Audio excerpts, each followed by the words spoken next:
চুপচাপ লিখবি, পাশের ঘর থেকে যেন কোনো আওয়াজ না পায়। আওয়াজ পেলে কিন্তু আমি তোদের এইভাবে কাট দেবো না, তখন কিন্তু আমিও সেভাবেই কাট দেবো। তাই চুপচাপ কথা না বলে লেখ। চুপচাপ পরীক্ষা দে। রতনদা, একটু চা দিয়ে যেও। তোরা কথা বলছিস না, পরীক্ষা দে চুপচাপ। এদিকে কান দিচ্ছে। হ্যাঁ, তারপর বলো। আরে তুমি আগের দিন একটা কি শাল কিনেছিলে না? হ্যাঁ হ্যাঁ হ্যাঁ, তারপর?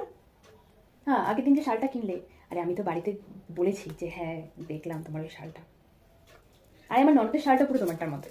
ওই জন্যই বলছিলাম, ওকে গিয়ে জিজ্ঞেস করলাম, বললো হ্যাঁ একই দাম। কি হচ্ছে নাকি, তোদের বলছি না কথা বলতে না? চুপচাপ পরীক্ষা দে। আচ্ছা ঠিক আছে, যাও।